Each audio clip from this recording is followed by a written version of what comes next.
Hi guys, Matt Lucas with Kevin Ross from My Muay Thai. Catching up with Kevin. So Kevin, recently you've signed with a few new promotions. Could you talk about that? Yeah, I signed with both Lions Fight and with Glory. I signed a multi-fight deal with both those guys. So. How many fights is Lion Fight promotion? Lion Fight was 3 fights with the option of a 4th, and Glory was 2 with the option of 3. And both of them are throwing promotions about 4 or 5 times a year? Or? Yeah, hopefully, yeah, as far as I know that. I mean, that's the plan. 4, 5, 6, something like that, yeah. So it's looking to be a pretty active year for you? I would hope so. Yeah, hopefully the first time in my career I've actually known when a follow-up fight is set after the next one, instead of just having to figure it out once that fight is over. So it's a nice change. Your first fight is with Chris Kotowski. Yeah, with Lion Fight Promotions. What do you know about Chris? I've only seen him fight twice, I think, and one was a really long time ago. I saw his recent fight with Jose. He's obviously really tough, throws really hard punches.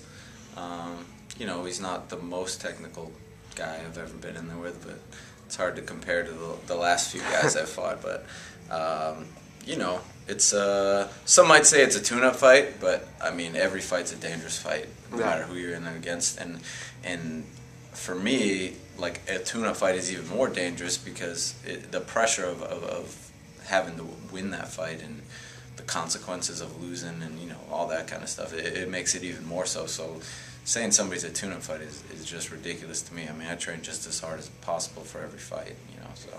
Yeah, I think you said something along the same lines when you were having your bout with Mark DeLuca, who is, you know, coming up in the ranks. And you know, I say it's even, I train even harder because, you know, that's just the way it is. But I mean, I train as hard as possible no matter who I'm fighting, because I don't want to look back and say, oh, I should have trained harder. I mean, anybody can get caught with anything from anybody. Anybody can win a fight on any day. So you better train your ass off and hope for the best. How are you feeling off your layoff? Good. Really good. I mean, it's been, 8 months since surgery, and it's been over a year since my last fight, man. So I'm just dying to get back in there. I mean, I was dying to get back in there right before this injury happened, man, because it had already been like 3 or 4 months since I fought Sakadao when I was planning to fight again. You know, for me, like 2 months is too much, and now it's been over a year. So I feel great. Leg feels great, strong, you know, stronger than ever. A lot more, even more focused than I've ever been. You know, I think after an injury like this, you know, it always shows you how fragile you are, and, you know, makes you appreciate, you know, what you got. But yeah, for sure. Any fights or rematches you'd like to see happen in the next year for you? Yeah, I mean, there's a bunch of people I want to fight. You know, people have been talking about Embry. You know, that might happen in March. I think there's talks of that happening. I'd like to fight Damien Almos. I mean, they've contacted Lion Fight about coming over here to fight. Definitely Liam Harrison. One of these days. Yeah, sometime you gotta fight him. It's been talked for years, so I know it'll happen eventually. I mean, that more than anything is the one I would look forward to the most in almost in my career. I mean, Sanchez was definitely a huge one, but I think I've always said stylistically, I think me and Liam would just make a great fight. Yeah, you guys both like to bang. Yeah, we're both coming forward. You know, we're not playing around, so I think it'd be a good one. Yamato too. There's been talks of a fight with him. I would definitely like a rematch with Sakadao as well. But I mean, it doesn't have to be this year or anything. But down the road, I would definitely like one. What are some of the things you're currently focusing on with your training? Well, coming off this injury, it's been a lot of focus on, you know, getting my leg back and making it even stronger than it was before. A lot of strength, as opposed to just conditioning stuff, which is what I normally do. But more strength, getting more size under my legs. balance, flexibility, all that kind of stuff. And then, with Kieran, it's been a lot more having this new coach.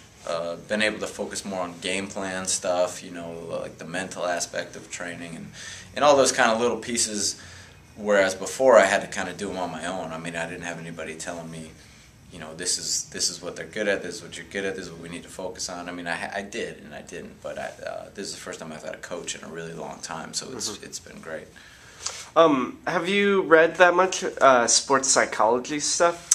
I'd say over the last 3 years, I started getting in a lot more into mental training and that kind of thing, and the importance of that. When I snapped my ankle back in 2009 against Kingen, the second fight, coming back off that, I started working with like a mental coach, like doing hypnosis and stuff, and it really helped me a lot. You know. I mean, I don't know how it is for everybody, but for me, it just took my mental game to that much more. I mean, I've always felt like I was strong mentally and focused and everything, but it really just helps dial it in. And like anything else, having somebody help you to do it is always easier than doing it on your own. Yeah, for sure. I know when I've read some sports psychology stuff, I looked for examples in other athletes, and I was like, oh, Kevin does a lot of the same stuff. Yeah. A lot of mental preparation, a lot of self-esteem stuff. So it's cool. And finally, what inspires you to keep training? What does inspire me? I guess just my love for the sport. I mean, the same stuff that's inspired me from the beginning is this is what I love to do. This is my passion. You know what I mean? And as well as seeing all the people around me that inspire me. The fighters and the guys I kind of look up to and have looked up to over the years, and just always wanted to be the best, the best I can be, which is a never-ending journey. So, I mean, the inspiration for that is never-ending because you can never get there. Yeah. Being the best you can be is a daily thing, so it's... there's no finish line. Yeah, there's no finish line, so there's always that pressure of you can be better, you can be better, you can be better. So it's not hard to get kind of stagnant in what you're doing because there's always something you could be improving on, you know what I mean? So that always keeps me going, and just having the right people around me and the friends and family and the fans too, man.